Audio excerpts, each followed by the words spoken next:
अस्सलाम वालेकुम। मेरा नाम है जुनैद राजपूत और आप देख रहे हैं जुनैद राजपूत यूट्यूब चैनल। सबसे पहले चैनल को सब्सक्राइब कीजिए, बेल आइकन को प्रेस कीजिए मजीद वीडियोस के लिए।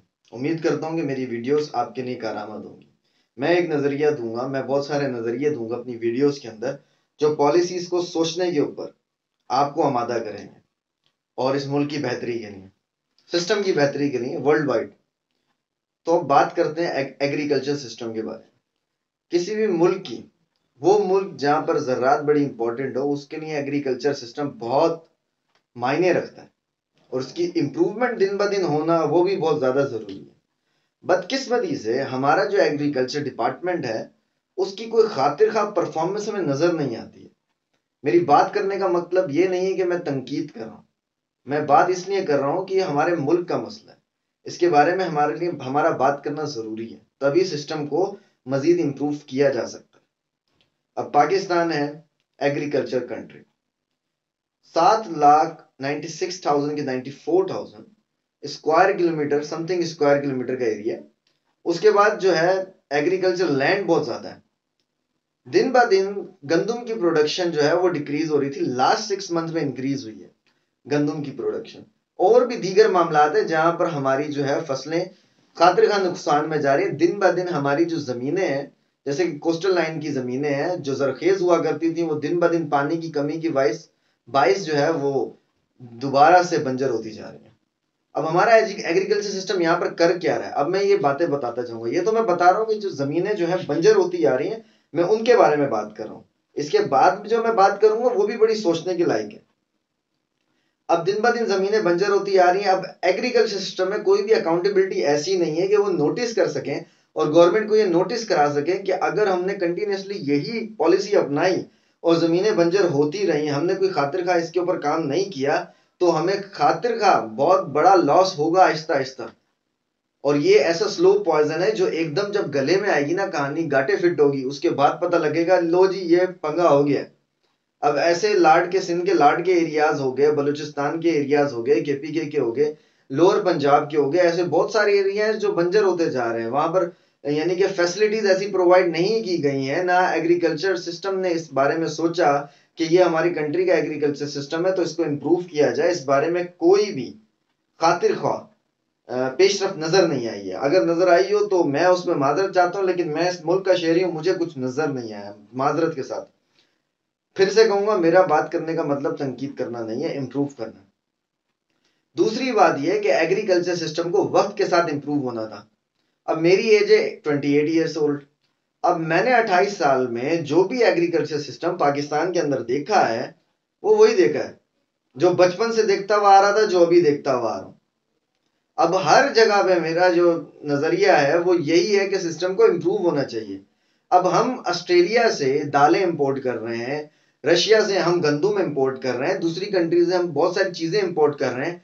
हम एग्रीकल्चर सिस्टम ही इंपोर्ट नहीं कर रहे हैं। हम ना मशीनरीज ला रहे हैं, ना फार्मर्स को लाइन अप कर रहे हैं, ना ग्रोअर को लाइन अप कर रहे हैं, ना उनको फैसिलिटीज प्रोवाइड कर रहे हैं।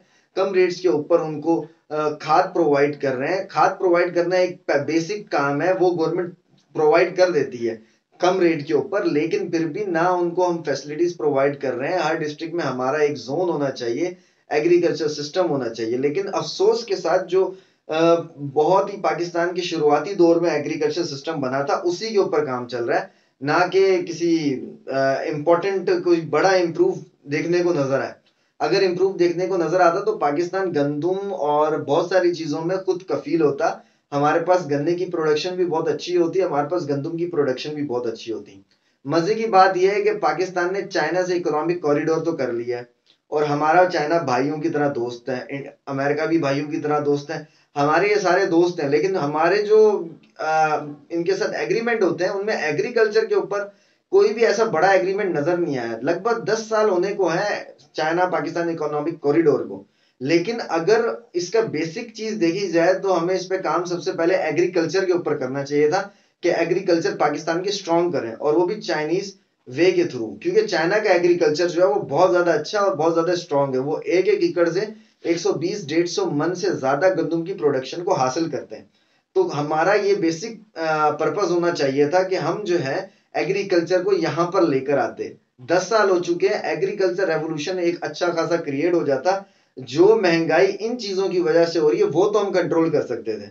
ये कहने की बात है कि हमारे ऊपर कर्जा बहुत ज्यादा है, हम दूसरी वो मेगा प्रोजेक्ट्स हैं जिनके ऊपर हम काम करते हुए हमें बैकअप चाहिए होता है, लेकिन ये वो सिस्टम है जो हम चाइना से इंपोर्ट कर सकते थे, अपने ग्रोवर को मोटिवेट कर सकते थे, लेकिन ग्रोवर को गवर्नमेंट की कोई सपोर्ट नहीं है, जिसकी वजह से ग्रोवर इस चीज पे कतराता है, जिसका नतीजा ये होता है कि प्रोडक्शन दिन ब दिन कम होती है और आपका सिस्टम जो है वो वीक होता है। दूसरी बात यह कि जदीद फार्मिंग जो है अभी तक पाकिस्तान में सही तरीके से मुतारिफ हुई नहीं है। गवर्नमेंट को अगर गंदम की प्रोडक्शन को कंट्रोल करना है और अपनी रिक्वायरमेंट के मीटअप लाना है तो गवर्नमेंट को भी इकदाम करने होंगे। एग्रीकल्चर डिपार्टमेंट के थ्रू गवर्नमेंट को भी कई लाखों एकड़ के ऊपर गंदम लगानी होगी, 1 से 2 साल, 4 साल, 5 सालों तक, ताकि हमारे जो जखायर हैं, खजाने हैं गवर्नमेंट गंदम के लिए, जो हमने जखायर बनाए हुए हैं वो भर जाएं और आवाम को रिलीफ मिले। इससे जो आटे का रेट है वो भी कम हो सकता है। ये मैं एक फसल की बात कर रहा था, इस तरह बहुत सारी फसलों के ऊपर ऐसे काम किया जा सकता है, लेकिन इसके लिए ऐसे पॉलिसी माइंड्स की जरूरत है जो आने वाले कल का बहुत अच्छे तरीके से सोचें। मैं ये नहीं कहता कि एग्रीकल्चर डिपार्टमेंट हमारा काम नहीं करता, वो काम करता है, लेकिन उसको और ज्यादा काम करने की उसकी कैपेबिलिटी है, लेकिन वो उस कैपेबिलिटी के ऊपर काम नहीं कर रहा है। तो किसी भी चीज की इंप्रूवमेंट या किसी भी चीज की एडवांसमेंट तब नजर आती है जब उसको डिफाइन ना करना पड़े, लोगों को उसका असर नजर आए। उस कामयाबी का कोई फायदा नहीं होता कि जो लोगों को बतानी पड़े, क्योंकि कामयाबी का एक सिंपल सा फार्मूला है कि खामोशी से मेहनत करो, कामयाबी खुद शोर मचाएगी। तो मेरी यही रिक्वेस्ट है कि एग्रीकल्चर डिपार्टमेंट से कि आप लोगों से गुजारिश है कि आप लोग चाइना का एग्रीकल्चर ले आए, ऑस्ट्रेलिया से आप दालें इंपोर्ट कर रहे हैं, गंदम इंपोर्ट कर रहे हैं, आप वो एग्रीकल्चर यहाँ पर ले आए, हमें इंपोर्ट करने की जरूरत नहीं पड़ेगी। जो पैसा हमारा वहां खर्च हो रहा है वो गरीबों की भलाई में लग सकता है, और ये जो है पूरे मुल्क की गंदम की और बेसिक जो है, क्योंकि आटा, चावल और चीनी और दाल वगैरह ये सब चीजें जो हैं ये जरूरी होती है जिंदगी गुजारने के लिए, लेकिन गवर्नमेंट इनको इंपोर्ट करने पे लगी हुई है, ना कि अपने पास सही तरीके से ग्रो करने पे, क्योंकि ग्रोअर की सिर्फ रिस्पॉन्सिबिलिटी नहीं है। गवर्नमेंट भी जब अपनी प्रोडक्शन मार्केट में लाएगी तो ग्रोअर के बीच में कंपटीशन होगा, और ग्रोअर को जब एक एल्गोरिथम के थ्रू लाइन अप करेगी तो ग्रोअर को भी नजर आएगा कि यार मेरे पीछे गवर्नमेंट है, तो वो भी प्रोडक्शन को सही तरीके से एक रजिस्टर्ड लॉग के थ्रू ले आएगा सिस्टम में। लेकिन हमारे यहाँ अफसोस इस बात का है कि सिस्टम कुछ है नहीं, जो भी प्रोडक्शन होती है उसकी कोई अकाउंटेबिलिटी नहीं है। अकाउंटेबिलिटी जब होगी तो हमें बहुत सारा जो हमारा लॉस हो रहा है, जखायर को लोग जखायर कर लेते हैं अपने छोटे छोटे गोडाउन्स के अंदर, वो भी हमारा लॉस बच जाएगा।